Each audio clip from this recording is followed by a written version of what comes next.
لوگ یہ اکثر سوال کرتے ہیں کہ جب گھروں میں بھابیاں پردہ کریں گی جیٹھ سے دیور سے تو یہ تو بڑا مسئلہ ہو جائے گا، آپس میں مل جل کے جو گھروں میں کام کاج ہو رہے کیسے ہوں گے؟ کوئی مسئلہ نہیں ہوگا. گھر میں پردے کا وہ طریقہ نہیں ہے کہ آپ برقع پہن کے بیٹھ جائیں، گلوز پہن کے بیٹھ جائیں. گھر میں جوائنٹ فیملی میں پردے کا طریقہ شریعت نے آسان رکھا ہے. میں یہ ہے کہ بھابی جیٹھ یا دیور کے سامنے آ کے نہ بیٹھے، بس اتنا اہتمام کر لیں. سمجھ لیں دسترخوان پہ جب کھانے کے لیے بیٹھے ہیں تو جس رو میں جس لائن میں دیور صاحب بیٹھے ہیں اسی لائن میں ایک دو بندوں کا فاصلہ چھوڑ کے بھابھی بیٹھ جائے، سر پہ چادر رکھ لے اور آستینیں کہاں تک ہونی چاہیے؟ کلائیوں تک، تاکہ جسم ڈھک جائے. پھر اسی رو میں بیٹھ کے وہ کھانا کھا لے، کیونکہ جب سامنے نہیں ہوگی تو نظر نہیں پڑے گی. نہیں ہے درمیان میں فاصلہ اگر بھائی کا ہو جائے تو بہت ہی مناسب رہے گا. یعنی آپ بیٹھے ہیں ادھر، بھابھی بیٹھی ہیں، درمیان میں کون بیٹھا ہے؟ بھائی صاحب بیٹھے ہوئے. تو پھر کسی پولیس والے کو بٹھانے کی درمیان میں ضرورت ہی نہیں ہے، وہ خود ہی دیکھ لے گا وہ کیا ہو کیا نہیں ہوگا. ٹھیک ہے نا؟ اور اگر وہ گھر پہ نہیں ہے تو کوئی بھی بیٹھ جائے، کوئی بھی نہیں بیٹھتا تو تھوڑا سا فاصلہ رکھ کے بیٹھ جائے، وہ اسی لائن میں بیٹھ جائے. اس سے فائدہ کیا ہوگا کہ سامنے نظر نہیں پڑے گی. اتنا کافی ہے. کیونکہ بعض خواتین جب شرعی پردہ کرتی ہیں تو وہ گھر میں پھر ایک مسئلہ کھڑا کر دیتی ہے، وہ اپنے کمرے سے نکلتی نہیں ہے. اب وہ بیٹھی ہیں کنڈی لگا کے، نہ کام کاج ہو رہا ہے، نہ کچھ کو، نہ کپڑے دھل رہے ہیں، نہ کوئی گھر کی صفائی ہو رہی ہے. ان کو ایک جواز آ گیا کہ ہم تو جی پردہ کرتے ہیں. تو یہ نہیں ہے جب آپ گھر میں رہ رہے ہیں تو گھر میں تو مل جل کے رہنا پڑتا ہے نا. یعنی اس میں تو کام کاج میں ہاتھ بٹانا پڑے گا. کچن میں بھی کام کاج کریں، کچن میں وہی ہے سر پہ ذرا چادر رکھیں. اگر گھر میں نامحرم رشتے دار موجود ہیں تو سر پہ چادر رکھیں اور اپنے کام کاج میں مشغول رہیں. اور جیٹھ صاحب آتے ہیں، ان کی چائے پوچھنا، پانی پوچھنا، یہ بھی پردے کے پیچھے یہ سارے کام ہو سکتے ہیں. وہ اپنے کمرے میں جا کے بیٹھ جائیں. یہ جو ان کے بھائی کی بیوی ہے یہ ان سے دروازے کی کیواڑ سے پوچھ لے گی بھائی جان آپ کو کیا چاہیے؟ کہ ابھی چائے چاہیے، چائے بنا کے رکھ دی وہاں پردے کے اندر رہتے ہوئے. یہ سب ہو سکتا ہے. اللہ کا شکر ہے ہمارے گھر میں ہو رہا ہے الحمدللہ. ہم جب جاتے ہیں سارے بھائی جمع ہوتے ہیں عید بقرعید پہ، سب کی بھابیاں بیگمات سب کی موجود ہوتی ہیں. تو یہ سارے پردے میں ایک ساتھ ایک گھر میں رہتے ہیں، کھاتے پیتے ہیں، لیکن کبھی کسی کے چہرے پہ نظر پڑنے کی نوبت نہیں آتی. تو یہ تو اللہ ہمارے شیخ حضرت مفتی رشید احمد صاحب رحمہ اللہ تعالیٰ کی قبر کو نور سے بھر دے، انہوں نے ہمارے گھر کا ماحول درست کر دیا اور ایسے سکون کا ماحول بنا دیا کہ اگر اللہ کی ساری زندگی سجدے میں بھی رہ کر شکر ادا کروں، شکر نہیں ادا ہوگا. کیونکہ یہ پھر آگے اولاد میں ٹرانسفر ہوتی ہے یہ چیز. میں لوگوں کے حالات سنتا ہوں نا، اتنے پریشان ہیں، عورتیں زیادہ پریشان ہیں. کزن بھی آ رہا ہے، ایسے منہ اٹھائے گا، دروازہ کھلا ہوگا، اندر گھستا چلا آئے گا.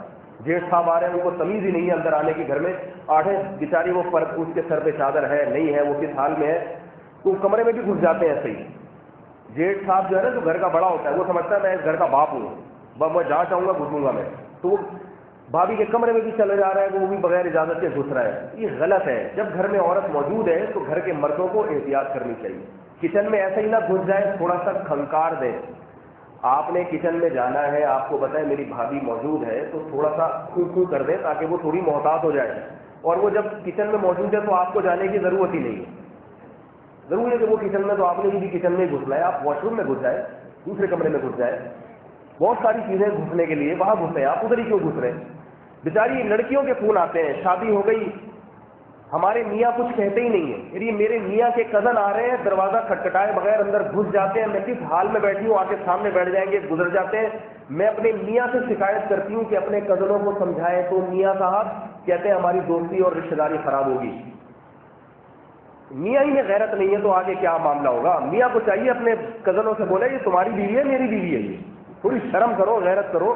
گھر میں جب عورت ہوتی ہے تو احتیاط سے انسان، قرآن نے کتنی سخت پابندی لگائی ہے کہ بغیر اجازت گھر میں داخل نہ ہو. اپنے گھر میں بھی اللہ نے کہا ہے کہ اچانک چھاپے نہ مارو، بے محابہ داخل نہ ہو جاؤ. اس میں بھی تھوڑا سا کھنکارے، سلام کرے تاکہ بیوی بچوں کو اطلاع ہو جائے کہ ابا آ گئے ہیں. اپنے گھر میں بھی سلام کر کے داخل ہو انسان، احتیاط کر کے داخل ہو. تو اس لیے بھائی گھروں میں تھوڑا سا یہ ماحول درست کرنے کی ضرورت ہے، اور اس طرح بے تکلفی جائز نہیں ہے. بھتیجیاں بھانجیاں ہیں، ان کے بھی پیار کرنا ہے، بس سر پہ ہاتھ رکھ لینا کافی ہے. سمجھ آ رہی ہے؟ دیکھو ہم لوگ مولوی لوگ مشہور ہیں خاندان میں، مولوی تھوڑے شریف شرفا مشہور ہوتے ہیں، ہو نہ ہو لیکن مشہور یہی ہوتے ہیں کہ نیک شریف ہے. باقی دل کی حالت تو اللہ جانتا ہے نا. اس کے باوجود ہماری بھتیجیاں بھانجیاں، اللہ کا شکر ہے ان کو پتہ ہے کہ ہمارے چچا ماموں غصے ہوں گے اگر ہم نے جسمانی مذاق کی کوشش کی. وہ سر پہ چادر لے کے بیٹھتی ہے میرے سامنے, میری بھانجی بھی میری بھتیجی بھی. ان کو پتہ ہے کہ بھائی یہ برا محسوس ہو, اگر ہم نے پیار کرنا ہو بس سر پہ ہاتھ رکھا ہو, بس اس سے زیادہ نہیں آ رہی میرا خیال ہے. اور سسر اور بہو کے بارے میں تو میرا ایک بیان موجود ہے. بہو جوان موجود ہے, سسر کو چاہیے بہو کے کمرے میں بغیر اطلاع کے داخل نہ ہو, جائز نہیں ہے. بہو سے ہاتھ کا مذاق, مصافحہ کرنا یا اس کی پیشانی پہ بوسہ لینا, یہ بالکل جائز نہیں ہے. بہو کے سر پہ ہاتھ رکھ لیا, موٹی چادر ہے, بس اتنا کافی. عجیب عجیب حوالات آ رہے ہیں. نیک صاحب بتا رہے ہیں میری شادی ہوئی تو میرے والد صاحب بہو کا ہاتھ پکڑ کے اس کی کلائیوں میں چوڑیاں ڈال رہے ہیں. جوان بہو کا ہاتھ پکڑ کے اس کی کلائیوں میں والد محترم چوڑیاں ڈال رہے ہیں. اب بیٹے کو برا لگ رہا ہے, محسوس ہو رہا ہے کہ یار یہ ابا کیا کر رہے ہیں, لیکن اگر بیٹا ابا کو بولے گا تو ابا کی نگاہوں میں بیٹا گر جائے گا. ابا بولیں گے میرا بیٹا مجھ سے شبہ کر رہا ہے, میں تو بیٹیوں کی طرح سمجھتا ہوں. تو بھائی جوان بیٹی بھی موجود ہو تو آپ اس کا ہاتھ پکڑ کے اس کی کلائی میں ڈالیں. کچھ شرافت ہوتی ہے, کچھ اصول ہوتے ہیں, کچھ گھروں میں رہنے کے آداب ہوتے ہیں. مقدس رشتہ ہے سسر اور بہو کا, تو ہاتھ بہو کو, جوان بہو کا ہاتھ پکڑ کے اس کے ہاتھ میں چوڑیاں ڈالنے کی آپ کو کیا ضرورت ہے؟ آپ بیٹے سے بول دو بیٹا یہ چوڑیاں تم میری طرف سے ڈال دو اس کے ہاتھ میں, میں اس کے لیے لے کر آیا ہوں, اتنا کافی ہے. اور یاد رکھو, بار بار مسئلہ بتاتا ہوں, سسر اور بہو میں اگر ذرا سا بھی شہوانی تعلق قائم ہو گیا تو یہ بہو اپنی سسر کے بیٹے پر حرام ہو جاتی ہے. یاد رکھو, سیکسول ریلیشن اگر سسر اور بہو میں قائم ہو جائے اور ساس اور داماد میں قائم ہو جائے سیکسول ریلیشن, تو پھر یہ نکاح, بولو بھائی, شریعت میں ایسا نہیں ہے کہ ایک لڑکی سے ایک آدمی اس سے سیکسول ریلیشن قائم کرتا ہے تو اس کا باپ بھی قائم کر سکے, ایسا نہیں ہوتا. اسلام میں یہ بغیرتی اور بے شرمی نہیں. باپ نے قائم کر لیا تو باپ پر تو حرام تھی, بیٹے پر بھی حرام ہو گئی وہ. اور داماد اور ساس میں اگر اس طرح کا کوئی سیکسول ریلیشن ہو گیا, سمجھ رہے ہو بات کو, تو ساس کی جو بیٹی ہے وہ اس داماد پہ حرام ہو گئی. کیونکہ ایک عورت سے بھی آپ, ایک لڑکی سے آپ کے سیکسول ریلیشن اس کی ماں سے بھی ہو نہیں ہو سکتا. دیکھو جب کسی سے شادی ہوتی ہے لڑکی سے تو اس کی ماں ہمیشہ کے لیے حرام ہو گئی نا. کیوں؟ اس لیے کہ ایک وقت میں اس سے ریلیشن ہو سکتا ہے, اس کی ماں سے نہیں ہو سکتا. اگر اس کی ماں سے ہو گیا تو اب اس سے بھی حرام ہے. اس لیے اس معاملے میں اور احتیاط کی ضرورت ہے.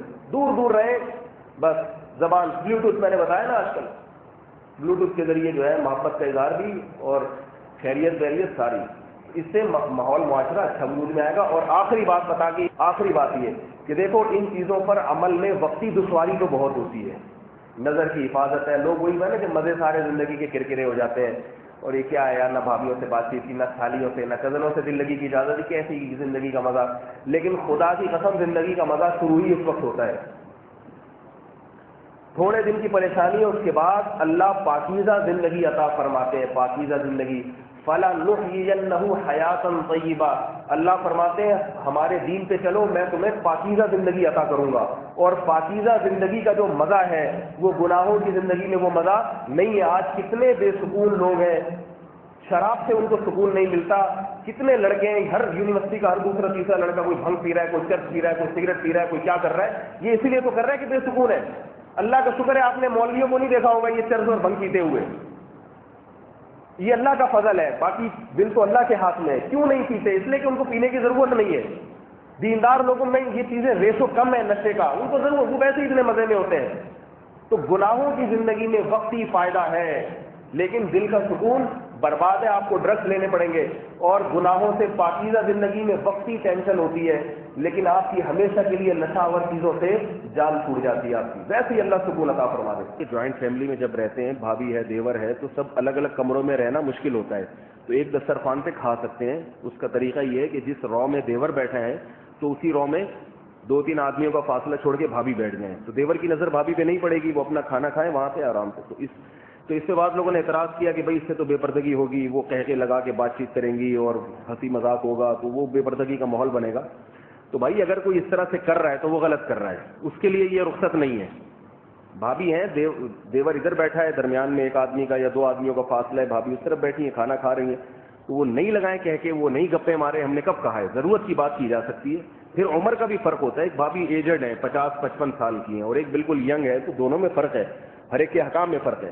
اور یہ میں نے گنجائش اور رخصت کی بات اس لیے کی ہے کہ بعض دفعہ گھر چھوٹے ہوتے ہیں, اب چھوٹے گھر میں کیسے؟ اس کا نتیجہ یہ نکلتا ہے کہ پھر ماں باپ جب دیکھتے ہیں نا کہ بالکل اس طرح سے فیملی ٹوٹ رہی ہے، پھر وہ پردہ کرنے نہیں دیتے. تو شریعت کا ایک حکم بالکل ٹوٹنے سے بہتر نہیں ہے کہ ایک حکم کو کسی حد تک زندہ بھی کر لیا جائے اور گنجائش پر بھی عمل کر لی جائے. ہاں اگر کسی گھر میں بالکل اس پر سخت پردہ ہو رہا ہے کہ وہ بھابھی اور بھائی بیٹھ کے بالکل الگ کھا رہے ہیں اور یہ بالکل الگ کھا رہے ہیں، تو کوئی دسترخوان پہ بیٹھنے کی بھی نوبت نہیں آتی، بہت زیادہ پردہ کر رہے ہیں تو ٹھیک ہے 100 دفعہ کریں.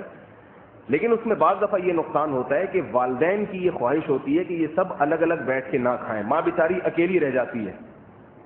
سمجھ رہے ہیں بات کو؟ اب بیٹے کی شادی ہو گئی، بیٹا اپنا کھانا لے کے چلا گیا، بیگم کے ساتھ وہاں کونے میں بیٹھ کے کھا رہا ہے. ادھر ماں کیا دیکھ رہی ہے؟ منہ دیکھ رہی ہے. اس کے میاں نہیں ہے، یا وہ میاں کے ساتھ بیٹھ بھی جائے گی تو اس کی خواہش ہوتی ہے میرے بچے میرے ساتھ بیٹھ کے کھائیں. یہ سچویشن پیش آتی ہے. اب یہ ینگ جنریشن کو، نوجوان لڑکوں کو یہ سمجھ میں نہیں آتی، کیونکہ ابھی وہ باپ نہیں بنے ہیں، اور بچے اگر ہیں بھی تو چھوٹے ہیں. لیکن جب وہ بوڑھے ہوں گے تو پھر ان کو، پھر ماں کو یہ بڑا احساس ہوتا ہے کہ ابھی دلہن آئی ہے تو میرا بیٹا میرے ساتھ نہیں بیٹھتا، وہاں بیٹھ کے کھانا کھاتا ہے. ماں کے دل پہ پھر چھورے چلتے ہیں. تو ایسی صورت میں پھر ہم یہ مشورہ دیتے ہیں کہ بھائی ساتھ بیٹھ کے ماں باپ کے ساتھ کھا لو، اور بیوی کو تھوڑا ادھر بٹھا دو، اپنی والی کو، اس کی والی کو تھوڑا سا اس سائڈ پہ بٹھا. ہر ایک اپنی والی کے ساتھ بیٹھے، دوسری کی والی کو دیکھنے کی کوشش نہ کرے. سمجھ رہے ہیں بات کو کہ نہیں سمجھ رہے؟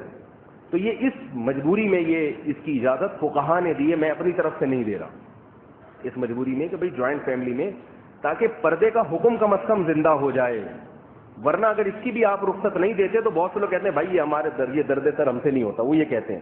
تو کیوں نہ ایک رخصت کی بات کر لی جائے، تاکہ ایک انگلش کا ایک مقولہ ہے نا، some thing is better than nothing. جو بالکل نہیں کر رہے اس پہ تو آ جائیں کم از کم، اس پہ تو آ جائیں کم از کم وہ. تو اس لیے ہے. ہاں اگر گھر بڑا ہے اور ویسے ہی گھر میں اکٹھے بیٹھ کے کھانے کا معمول ہی نہیں ہے تو پھر ضرورت نہیں ہے ایک دسترخوان پہ بیٹھنے کی. معمول ہے، اور آج کل تو معمول ہوتا ہی نہیں ہے. وہ ادھر ٹی وی دیکھ رہا ہے، وہ ادھر انٹرنیٹ پہ بیٹھا ہوا ہے، وہ اس کو وہیں چاہیے سب کچھ، وہ فلم چھوڑنے کے لیے تیار نہیں ہے. ٹھیک ہے نا؟ وہ کہہ رہا ہے دنیا چھوڑ دوں گا مگر یہ سین نہیں چھوڑوں گا میں، کچھ بھی ہو جائے. تو وہ کہاں آ کے بیٹھے گا دسترخوان پہ؟ تو وہ ایسی صورت ہے تو پھر بیٹھنے کی ضرورت نہیں. پھر الگ الگ دنیا چھوڑ دو، وہ سین نہ چھوڑو پھر. ٹھیک ہے؟ اور اسی سین کے ساتھ قبر میں جاؤ، اور پھر قبر میں وہیں جوتے پڑیں گے. قبر میں کوئی فلم نہیں دکھائے گا، یاد رکھو، نہ کوئی سین دکھائے گا. اللہ تعالی ہمیں اپنے گھروں میں پردے کا ماحول پیدا کرنے کی توفیق عطا فرمائے.